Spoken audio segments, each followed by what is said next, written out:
ನನಗಂತೂ ನಮ್ plan work ಆಗೇ ಆಗುತ್ತೆ ಅನ್ನೋ ನಂಬಿಕೆ ಇತ್ತು. ಹಾಗೆ ಆಯ್ತು ನೋಡು. ಏನ್ ಪ್ರಯೋಜನ ಬಂತು ಚಿನ್ನು? ನಾನ್ ಇಲ್ದೇ ಇರ್ಬೇಕಾದ್ರೇನೆ ತಾಂಬೂಲ ಬದಲಾಯಿಸ್ಕೊಂಡಿದ್ದಾರೆ. ನಡೆಯೋ ಶಾಸ್ತ್ರ ಎಲ್ಲ ನಡ್ದೋಯ್ತಾ? ಮುಂದಕ್ಕೆ ಹಾಕ್ತಾರೆ ಅಂತ ನೋಡಿದ್ರೆ ಮದ್ವೆವರೆಗೂ ಬಂದೇ ಬಿಟ್ರು. ಆದ್ರೂ ಶಾಂತಿ, ನೀನ್ ಏನೇ ಹೇಳು, ಆ ಸುಮಂತ್ ಇದಾರಲ್ಲ, ಅವ್ರಾಗ್ಲಿ ಅವ್ರಮ್ಮ ವನಜಮ್ಮ ಅವರಾಗ್ಲಿ ತುಂಬಾ ಒಳ್ಳೆಯವರು.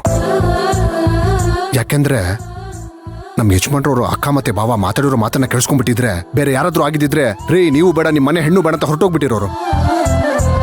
ಆದ್ರೆ ಅವ್ರು ಮಾತ್ರ ಹಾಗೆ ಮಾಡ್ಲಿಲ್ಲ. ಅದು ಅಲ್ಲದೆ ನಿಶ್ಚಿತಾರ್ಥ ಆಗುವಾಗ ನೀನ್ ತಲೆ ತಿರುಗಿ ಬಿದ್ದಲ್ಲ, ಅದಕ್ಕವರು ಕ್ಯಾರೇನೇ ಅನ್ಲಿಲ್ಲ. ನಿಶ್ಚಿತಾರ್ಥನ ಮುಂದುವರ್ಸಿದ್ರು.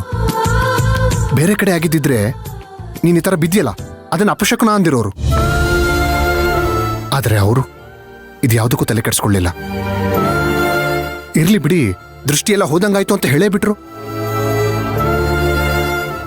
ಶಂಕ್ರು, ಒಂದ್ಸಲ ನಮ್ ಮನ್ಸಿಗೆ ಯಾರಾದ್ರೂ ಬೇಕು ಅಂತ ಅನ್ಸ್ಬಿಟ್ರೆ ಅವ್ರು ಏನಾದ್ರೂ ಮಾಡ್ಲಿ ನಮಗ್ ಒಳ್ಳೇದು ಅಂತಾನೆ ಅನ್ಸೋದು. ಬೇರೆಯವ್ರ ಕಣ್ಣಿಗೆ ಅದು ತಪ್ಪಾಗಿ ಕಂಡ್ರು ಕೂಡ ನಮಗ್ ನಾವೇ ಸಮಾಧಾನ ಮಾಡ್ಕೊಂಡು ಅವ್ರ ಕಡೆಗೆ ಹೊರಟ್ಬಿಡ್ತೀವಿ. ಅಮ್ಮ ಮಗಂಗೆ ನಾನು ಅಂದ್ರೆ ಅವ್ರಿಬ್ರಿಗೂ ನಾನು ಇಷ್ಟ ಆಗಿ ಹೋಗಿದ್ದೀನಿ ಅಲ್ವಾ?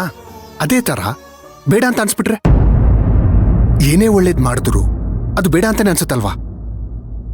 ನೋಡ್ ಶಾಂತಿ, ನೀನಂದ್ರೇನೆ ಹಾಗೆ. ನಿನ್ನನ್ನ ನೋಡ್ತಾ ಇದ್ರೆ ಎಲ್ರಿಗೂ ನೀನ್ ಬೇಕು ಅನ್ಸುತ್ತೆ. ನಿನ್ನನ್ನ ಸೊಸೆಯಾಗಿ ಮಾಡ್ಕೊಂಡ್ರೆ ಚೆನ್ನಾಗಿರುತ್ತೆ, ಮಗಳನ್ನಾಗಿ ಮಾಡ್ಕೊಂಡ್ರೆ ಚೆನ್ನಾಗಿರುತ್ತೆ, ಒಂದು ಸ್ನೇಹಿತಳನ್ನಾಗಿ ಮಾಡ್ಕೊಂಡ್ರೆ ಚೆನ್ನಾಗಿರುತ್ತೆ, ಇವಳು ನನ್ನ ಅಕ್ಕ ಆಗಿದ್ರೆ ಚೆನ್ನಾಗಿರೋದು ಅಂತ ಅನ್ಸುತ್ತೆ. ಅಷ್ಟೇ ಯಾಕೆ, ಜೀವನ ಪೂರ್ತಿ ನೀನ್ ಜೊತೆ ಆಗಿದ್ರು ಚೆನ್ನಾಗಿರುತ್ತೆ ಅನ್ಸುತ್ತೆ.